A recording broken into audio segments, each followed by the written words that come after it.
Hello everybody, जनप्रिया coaching 60-60 में आप लोगों का स्वागत है। आज का टॉपिक है वायुमंडल। वायुमंडल में जो गैस है उसका संगठन क्या है।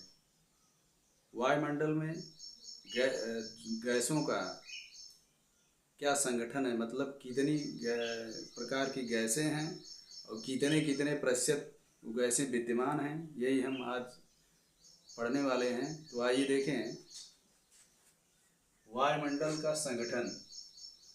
वायुमंडल में सबसे ज़्यादा नाइट्रोजन गैस 78% है।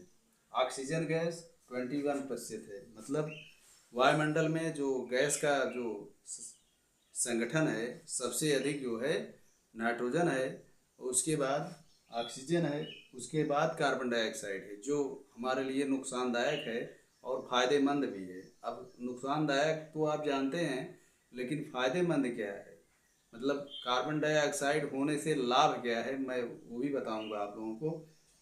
और आर्गन है अन्य।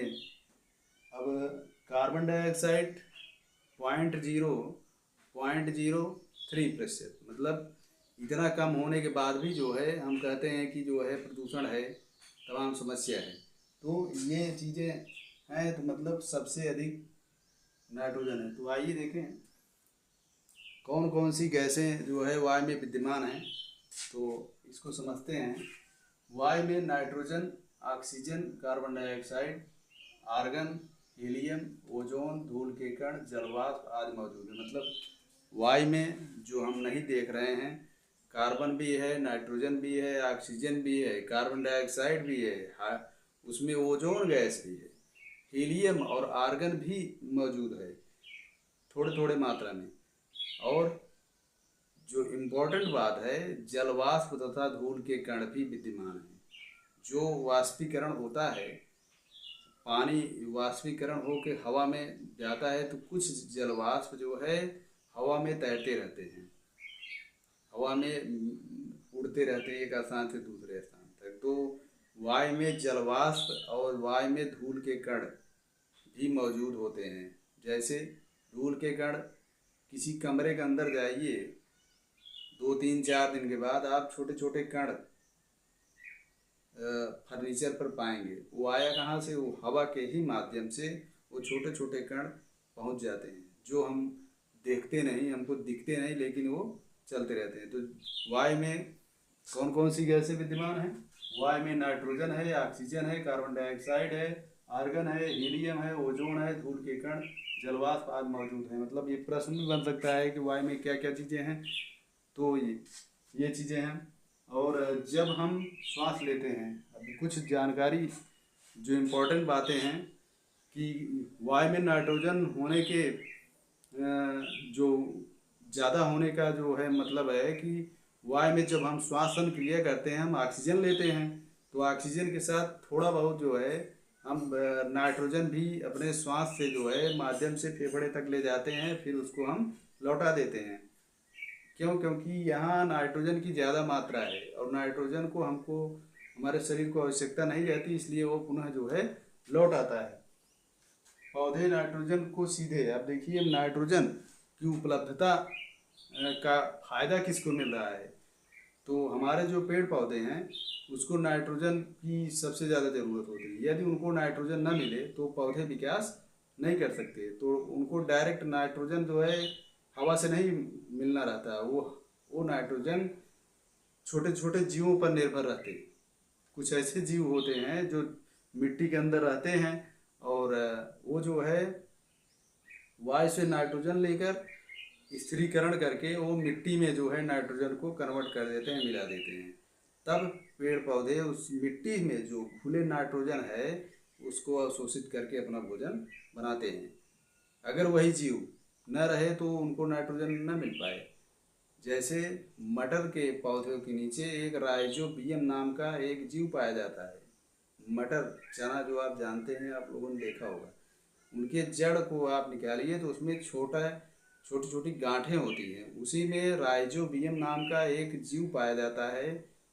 और वो जो है वायु से नाइट्रोजन को लेकर मिट्टी में मिलाता है, ठीक है, स्थिरीकरण करता है, मिट्टी में मिला देता है। तब हमारे पेड़ पौधे वो जो मटर तथा अन्य प्रकार के पौधे जो है उस नाइट्रोजन को अवशोषित करके अपना भोजन बनाते हैं। ठीक है, तो नाइट्रोजन सीधे पौधे नहीं लेते, जबकि नाइट्रोजन जो है पौधों के लिए बहुत ही आवश्यक है, लेकिन वे हवा से डायरेक्ट नहीं लेते। हवा में 78% जो है नाइट्रोजन है, तो जैसे हम श्वास लेते हैं वैसे वो भी लेके उसको पूरा कर लें ऐसा नहीं संभव है। तो वो कुछ जीवों पर निर्भर करते हैं। कार्बन डाइऑक्साइड, अब एक जो मुख्य बात हम बताने चल रहे हैं, कार्बन ना होता तो सूर्य की इतनी गर्मी होती कि कोई भी चीज़ जो है आपको वो दिखती नहीं, मतलब जल उठती। इसका मतलब है कि वो तापमान को जो है कंट्रोल करता है, और रात में जो है इतना ज़्यादा ठंडक पड़ती कि सारी चीज़ें क्या होती हैं, वो बर्फ हो जाती।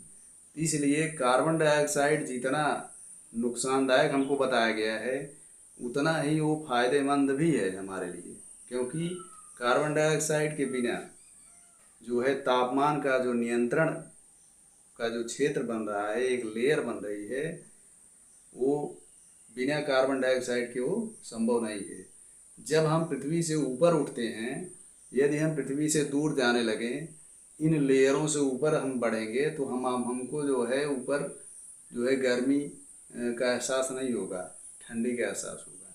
अर्थात कार्बन जो है गर्मी को अवशोषित करती है, लेकिन जो उचित है वही हमको गर्मी मिलती है। जब हम ज़्यादा कार्बन की मात्रा पृथ्वी पर कर देते हैं, मतलब पेड़ पौधे कट जाते हैं, तो ऑक्सीजन और कार्बन का जो नियम है उसमें दिक्कतें पैदा होती हैं। मतलब कार्बन की मात्रा ज़्यादा हो जाती है तो क्या होता है कि उस कारण जो है ग्लोबल वार्मिंग होता है, मतलब तापमान बढ़ता है, ग्लेशियर पिघलते हैं और इससे अनेक समस्याएं उत्पन्न होती हैं। इसलिए हमें वातावरण को सही रखने के लिए पेड़ पौधे या वृक्षारोपण करने चाहिए, जिससे वातावरण का जो तारतम्य है वो बना रहे। ठीक है, तो यदि हमारे चैनल पर नए हैं तो सब्सक्राइब कर लीजिए और दूसरे छात्रों को जो है शेयर करके पहुंचाइए। ठीक है, धन्यवाद।